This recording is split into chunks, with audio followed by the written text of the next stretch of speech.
Gentlemen, well, it's getting to be that time of year again. The temperature's starting to come down. Air's starting to get a little crisp. And that means out comes my winter hats as well as my coats. And that's what we're going to be talking about today. Jackets, winter coats, and overcoats. Here on Big Pretty Man. Hi, and welcome back to Big Pretty Man, the channel for the extra large man who wants to live his life large and in charge. I'm your host, Timothy Big Pretty Crowe. I'm a wardrobe and lifestyle consultant for the extra large man.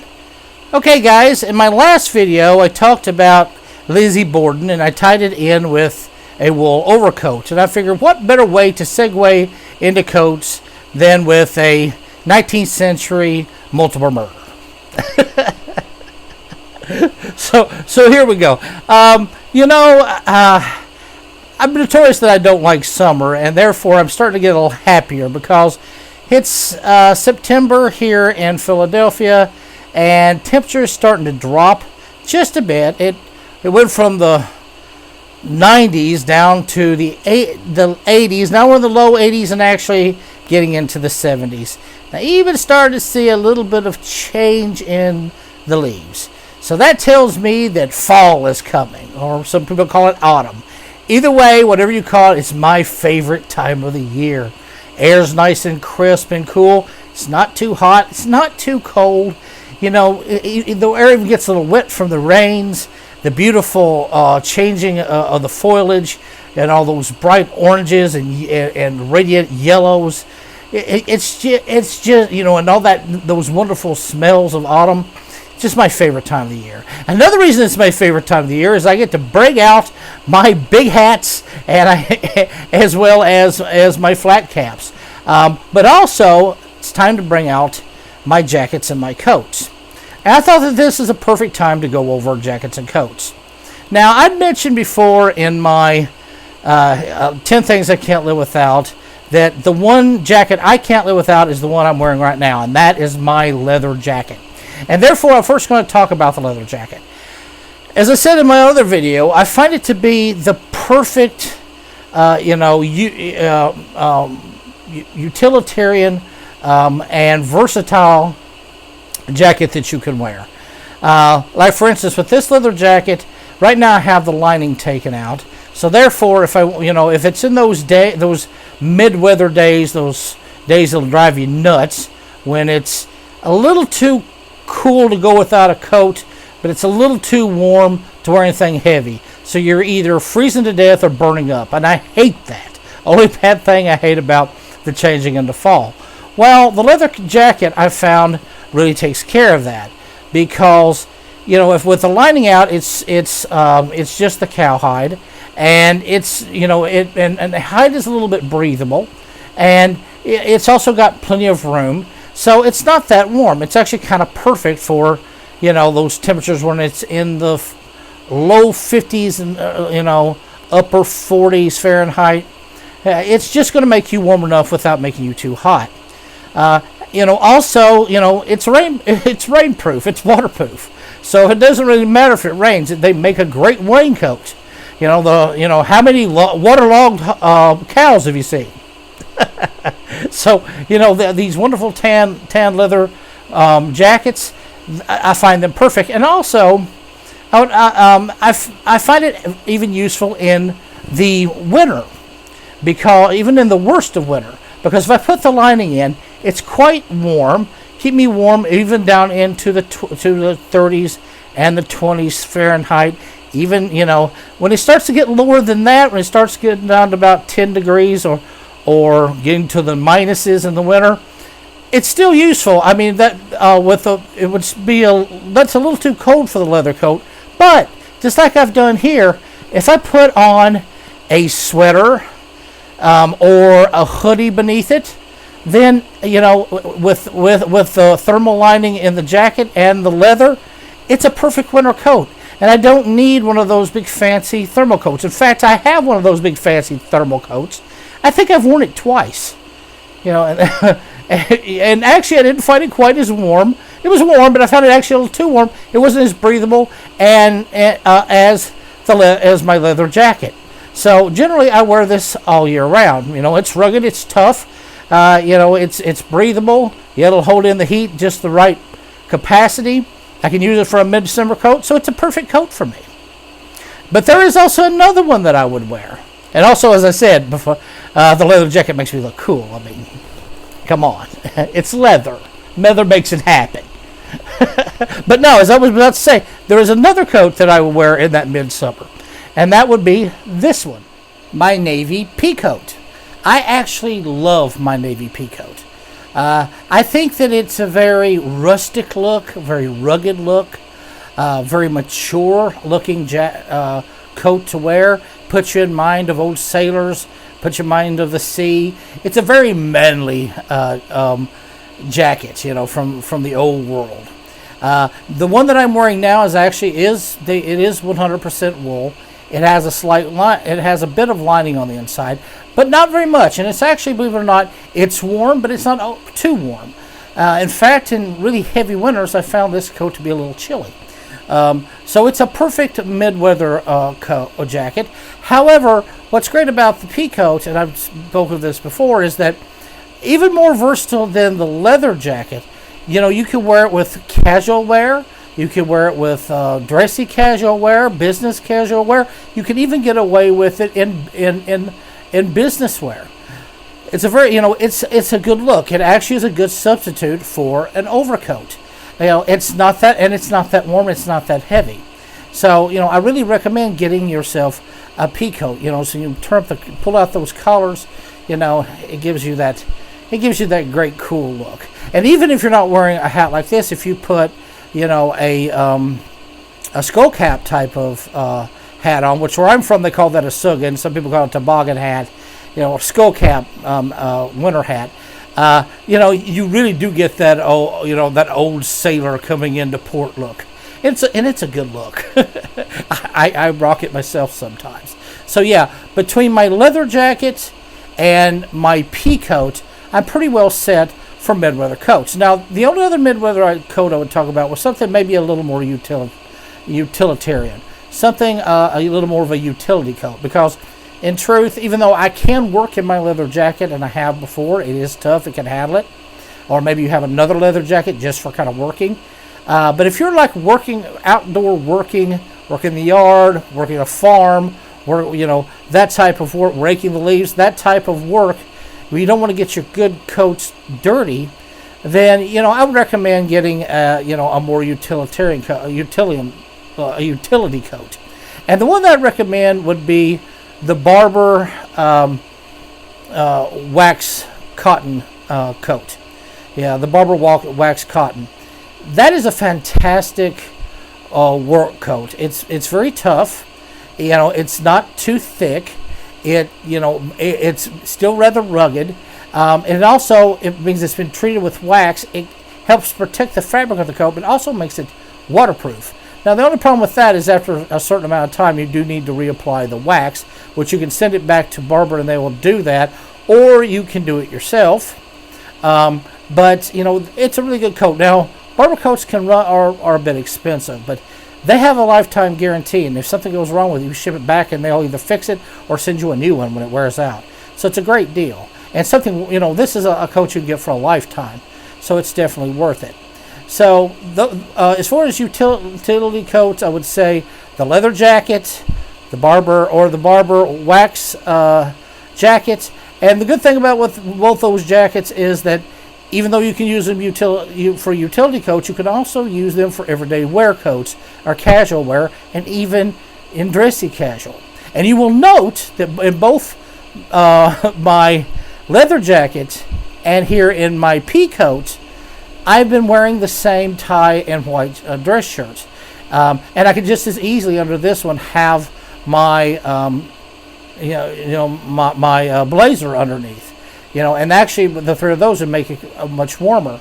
But it just shows that this, even though I could just as easily be wearing a turtleneck or just a regular shirt, a dress shirt, open at the collar, a sweater, it doesn't matter. It's the leather and the pea coat, and yes, even the wax coat can kind of pull off that look. So it makes it very versatile. Now, though the leather jacket and the navy pea coat can be worn for casual, dressy casual, business casual, and yes, especially with the pea coat, you can even wear it with business wear. When you're really wanting to dress to the nines, when you really want to dress for success, and you're putting on your best clothes, you really do need an overcoat, a gentleman's overcoat. And, there's just nothing that substitutes that look. In fact, nothing is more awkward looking, in my opinion, than someone in a three-piece suit, a nice three-piece suit, or even better, and they're walking around in one of these thermal coats. It just doesn't look right. You're just ruining the style. So, for that, you really do need to get yourself a nice gentleman's overcoat. Now, a gentleman's overcoat, whenever you're sizing it, you need to make sure that it's one that will fit over both, not just fit you, but it's got to also fit you with your sports jacket or suit jacket on. So usually you want to go 1 or 2 sizes larger. For instance, I'm a 58 to a 60. I'll wear about a 62 coat. Just, and it gives me plenty of room. So now, the type of material you want, of course, you want to get wool and cashmere. Now, like for instance, this is a very nice cashmere coat, one of my favorites, and and cashmere really sets you out for the class. It really makes you, as my friend Ash says, cut a dash. I love that British saying.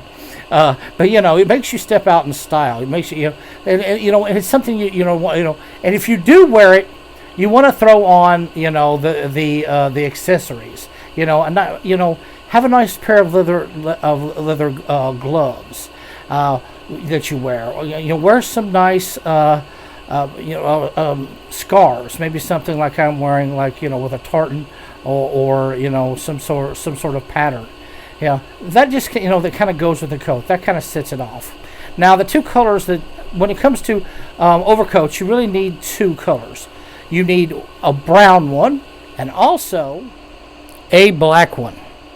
In fact, I love my black overcoat. When I put on my black Homburg with it, button it up, or even if I have it open, it looks very sharp, and it looks like I'm down to business. And the good thing about a black overcoat is it's a neutral color, so therefore it's going to go with just about everything. You really can't go wrong with a black overcoat. So if you have the 2 of them, the brown and the black, they're going to pretty much match any type of outfit you're wearing. And black, like I said, will pretty much go with anything. If you note, I'm wearing the same suit that I was wearing with my brown one on, and it's working just fine. In fact, I think it really sets it off. And once again, a good thing with the black, it's going to look good if you just wear the black, but if you do want to throw in some color, maybe color coordinate, throw on a scarf that will work with it. So maybe something like this, which kind of goes with my tie, with my school colors. That's a good look. And of course, whenever you're using a scarf, you can either go behind the collar, have it drape, kind of fan it out. That gives it a nice look. That really looks good if you have the coat unbuttoned. But of course, if you have to, one little crossover like this. I'm probably hitting my mic again, so I'm sorry. Button it up. And hey, you've got a nice, you've got a nice look going on there. So, either one is going to work. So that's where the scarf can come in as both being kind of cool, also utilitarian. And that's what you'll look for, things with diversity and versatility. But yeah, so one of the, you definitely want to get yourself an overcoat, because whenever you're wearing a suit, it's just what you need. And of course, in really climate weather, an emergency, you could possibly put on something heavier, but not really. The overcoats are made of wool. They're usually lined, not very thick. But if you're wearing them, you're already wearing a jacket underneath, a shirt underneath. In my case, a vest underneath. So that's at least 3 layers. It's going to have to be pretty cold, like way below zero, before you're not going to get away with that. Now, when you do get one of these, overcoats, you want to make sure that they're long enough. Now, one thing that I do see is people get them too short. They get them just where they come down to just above the knees. No, you want them just below the knees. Actually, they should be about mid calf. About mid shin. That's the actual that way when you do wear them, if it is in inclement weather, you can cover up. That'll hold in more air. It'll help keep you warmer, but also if it's wet, if it's snowy, and if it's all that, the coat is also acting as a barrier to your suit, and both your suit front and your pants. So it's keeping them from getting wet. It's keeping them from getting nasty. So, and it's also holding them well. So you want to make sure you get one that's down to at least to the mid shin. That's about the right length. Your navy pea coat, of course, is going to be much shorter. That would be the one you wear there. However, you can wear an overcoat not just with with more business or formal dress. You can also wear it with casual dress, dressy casual dress, and of course business casual dress. It's going to work. That's believe it or not, even though it's more made for a more of your business dress or formal dress. It has a versatility we don't think about, because you're going to look fantastic in an overcoat in just about any one of those styles of dress. So overcoats are a good investment. And if you get a good one, now they can be quite expensive. You're talking about $400 or $500, even $1,000. However, they're well worth it. They're going to last you a lifetime. And refer back to my video on deals, because for instance, the brown, that cashmere overcoat I got, that overcoat's worth over $1,000. I got it for $85 off of eBay. It is yet the greatest find that I've made. And what I really treasure, it's a beautiful coat. All I had to do was give it a dry cleaning and sew on one button, and it was good as new. So once again, look for those bargains. You don't always have to break the bank to look great, but definitely start shopping around and looking for yourself a good overcoat. Now, the last coat I'm going to talk about is a raincoat. Your gentleman's raincoat, what a lot of people call the British raincoat. I'm not talking about the big yellow one with the galoshes. No, I'm talking about the rubber one. No, I'm talking about your men's British men's raincoat. Now, of course, they're made famous, and whenever I see them, I always think of my favorite detective Columbo and his wrinkled raincoat. But actually, they are kind of a necessity. If you have a really rainy day, just really rainy, really storming, you do want to take your umbrella, but even for extra protection, because you want to wear a good raincoat. So they are worth something to invest in. It can once again, size it the same as you would with an overcoat, because it is an overcoat, and this will offer a lot more protection. And actually, even you like Columbo, maybe not as often, it can substitute as an overcoat, and actually it looks quite well. So the British have established that it rains all the time there. So a man in a derby, a British raincoat and suit, that was a uniform with the umbrella, of course. So yeah, I definitely invest in raincoats. So basically, I'm supporting you getting a few of these coats. You need yourself a good leather jacket, maybe a Berber cotton wax jacket. Those are your utility wear and your midsummer wears, as well as a pea coat, which can be a midsummer wear that works well with all three categories of dress: casual, casual, dressy casual, business casual, and even some formal dress. Overcoats, both a brown and a brown one. I mean, a brown and a black one, to go with every outfit, for when you are wearing your formal wear. But it can also work, from casual on up. And a nice British raincoat, which which can make you look British, and also help keep your clothes nice and dry and protected. Well, okay, guys, that's all I've got for this video. I hope that it was helpful. You know what? And if you, as I say and always say, if you're enjoying my big mouth, if you're enjoying my content, then please, be sure to become a member. To subscribe. Also, send me a like. If you have any questions for me, please leave them down below. You can reach me on Facebook. You can reach me on Twitter. You can reach me on, and you can also reach me by email. I'd love to hear from you guys. So please hit that little King Henry head and join the Big Pretty Nation, and get yourself some nice coats, some nice hats that go along with your nice hats. Step out in style, and while you do, you stay pretty.